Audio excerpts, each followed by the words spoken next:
ओम नमो भगवते वासुदेवाय। सनातन धर्म में एकादशी तिथि को बेहद महत्वपूर्ण माना जाता है। हर माह के कृष्ण और शुक्ल पक्ष की एकादशी तिथि पर भगवान विष्णु और मां लक्ष्मी की पूजा व अर्चना का विधान है। पंचांग के अनुसार चैत्र माह के कृष्ण पक्ष में पाप मोचनी एकादशी व्रत किया जाएगा। धार्मिक मान्यताओं के अनुसार पाप मोचनी एकादशी करने से साधक के सभी पापों का नाश होता है।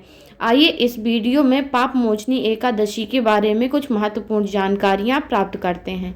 पाप मोचनी एकादशी का शुभ मुहूर्त, पाप मोचनी एकादशी की व्रत कथा, पाप मोचनी एकादशी के पूजा विधि, पाप मोचनी एकादशी के बारे में सभी जानकारियां इस वीडियो में विस्तार से जानेंगे।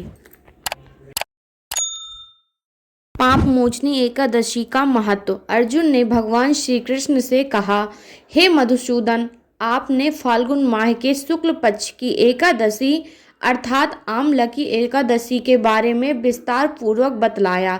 चैत्र माह के कृष्ण पक्ष में आने वाली एकादशी का क्या नाम है तथा उसकी विधि क्या है? कृपा करके आप मेरी बढ़ती हुई जिज्ञासा को शांत करें। भगवान श्री कृष्ण ने कहा, हे अर्जुन, चैत्र माह के कृष्ण पक्ष की एकादशी को पाप मोचनी एकादशी के नाम से जाना जाता है।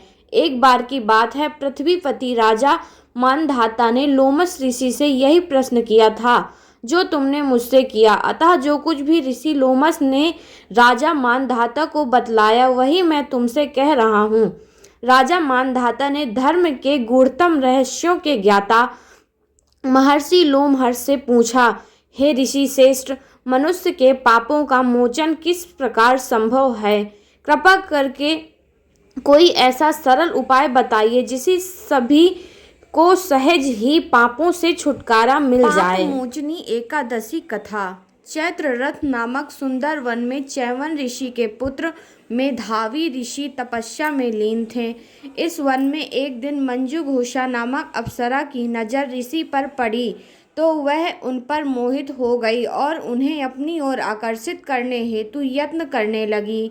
कामदेव भी उस समय उधर ही से ही गुजर रहे थे कि उनकी नज़र अप्सरा पर गई और वह उसकी मनोकामना को समझते हुए उसकी सहायता करने लगे। अप्सरा अपने यत्न में सफल हुई और ऋषि काम पीड़ित हो गए। काम के वश में होकर ऋषि शिव की तपस्या का व्रत भूल गए और अप्सरा के साथ रमण करने लगे। कई वर्षों के बाद जब उनकी चेतना जागी तो उन्हें एहसास हुआ कि वह शिव की तपस्या से विरक्त हो चुके हैं। उन्हें उस अप्सरा पर बहुत क्रोध हुआ और तपस्या भंग करने का दोषी जानकर ऋषि ने अप्सरा को पिशाचिनी होने का श्राप दिया। श्राप से दुखी होकर वह ऋषि के पैरों पर गिर पड़ी और श्राप से मुक्ति के लिए अनुनय करने लगी। अप्सरा की याचना से द्रवित हो मेधावी ऋषि ने उसे विधि सहित चैत्र कृष्ण एकादशी का व्रत करने के लिए कहा। भोग में निमग्न रहने के कारण ऋषि का तेज भी लोप हो गया, इसलिए ऋषि ने भी इस एकादशी का व्रत किया जिससे उनका पाप नष्ट हो गया। उधर अप्सरा भी व्रत के प्रभाव से पिशाच योनि से मुक्त हो गई और उसे सुंदर रूप प्राप्त हुआ। वह स्वर्ग के लिए प्रस्थान कर गई।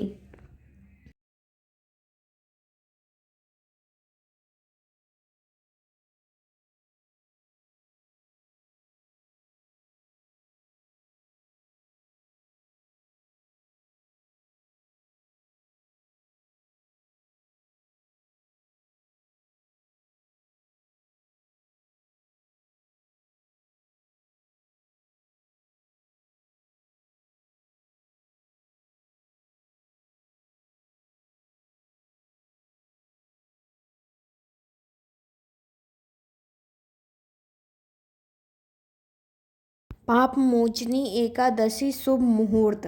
वैदिक पंचांग के अनुसार चैत्र माह के कृष्ण पक्ष एकादशी की तिथि की शुरुआत 25 मार्च को सुबह 5:05 पर शुरू होगी और अगले दिन यानी 26 मार्च को देर रात 3:45 पर तिथि का समापन होगा।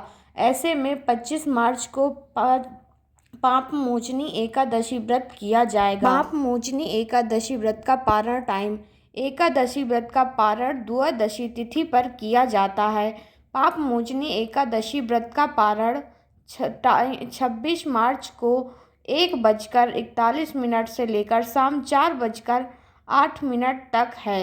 व्रत का पारण करने के बाद अन्न और धन का दान जरूर करना लक्ष्मी चाहिए। के मंत्र। ओम श्री महालक्ष्मये चा विद्महे विष्णुपत्न्यै चा धीमहि तन्नो लक्ष्मी प्रचोदयात्। या रक्तांबुजवासिनी विलासिनी चंडासु तेजस्विनी, या रक्ता रुधिरांबरा हरिसखी, या श्री मनोहलादिनी, या रत्नाकर मंथनात् प्रगटिता विष्णु स्वया गोहिनी, सामा पातु मनोरमा भगवती लक्ष्मी चा पद्मावती।